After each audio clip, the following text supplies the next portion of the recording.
Good morning. My name is Ralf Friedrichs. I'm an author, an addiction recovery coach, a life coach, and host of this show, the Take Your Life Back Today radio show, in conjunction with the YouTube version on YouTube channel, Take Your Life Back Today show.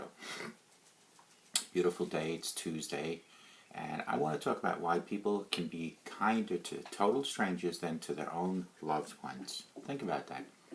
And 3 ways to fix the problem before it's too late to be fixed.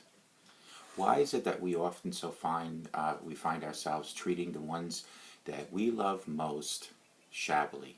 That we just maybe take it for granted they're always going to be there. Contrary to popular wisdom, I don't think that the answer is that familiar breeds contempt. After all, it's not that all wonderful things we loved about our loved ones when they first entered into our lives have gradually become repulsive to us. I hate that you're so kind to everyone, somebody might say to you, to total strangers, that you're so kind. Rather, it's our tolerance for all the things that we've always disliked invariable diminishes over time. Add to this is the fact that the pain commands our attention far more than pleasure, and that we arrive at explanations. We have least tolerance for the negative qualities of those who we spend the most time with. But of course, we do want to treat our loved ones well, and often feel tremendously guilt when we don't. So presuming we're not so fed up with our spouse that we want a divorce, so fed up with our children that we want to put them up for adoption, or so fed up with our parents that we want to cut off contact, what's to be done by being nicer to strangers than our loved ones? I'd offer the following strategies. Number 1 is pause on a regular basis to vividly subtract your loved ones from your life. The goal here is to produce intense feelings of gratitude, and nothing produces gratitude for something like being threatened with its loss. Studies show that we are all capable of imagining the loss of people in our lives concretely enough to evoke the gratitude that we still have for them. Think about that. We can best do this, it turns out, by vividly imagining specific ways a person might be taken from us, actually playing out scenarios in our mind in which some entirely believable event snatches them away. Try this. Write a list of things you love about your loved ones, and then carve out some time every morning, just a few minutes, to imagine how you really could or possibly would lose them. We're more likely to have an emotional reaction to these imaginations if we envision the absence of a loved one as visually as possible. If we seek to imagine a life without our spouse, for an example, we would imagine seeing an empty space at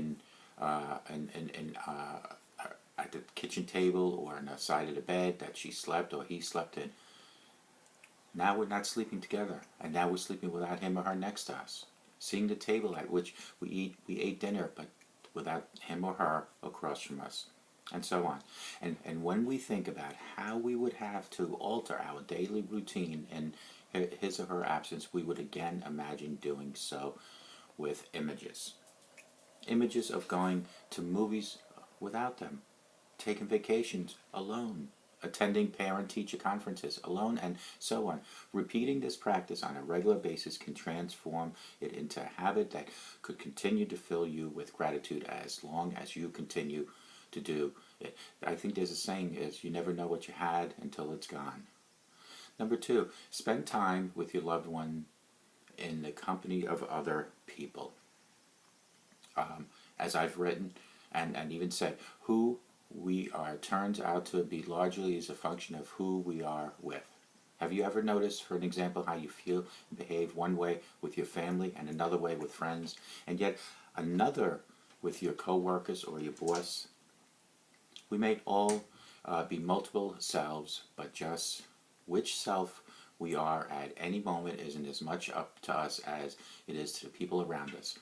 What I am suggesting then, that when in the company of other people with whom you feel less intimate, you'll invariably find yourself behaving more politely and kindly to our loved ones.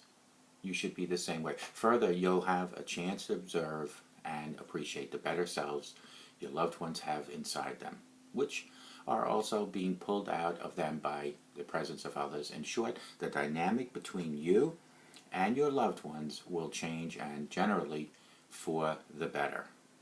When other people are present, things turn out that way. And number three is take a break from your loved ones as needed. Don't do this because you need to recharge your tolerance for the things about your loved ones that annoy you. Do this to acquire a fresh perspective. Get out into the world alone so that other experiences and other people pull more generous self out of you. A self that sees your current life more broadly. That more easily finds a way to appreciate the good in your loved ones, and that achieve a more balanced view. A more balanced view of the things that frustrate you about them. We shouldn't treat our loved ones any less kindly than we do to strangers. But the reality is that we often do.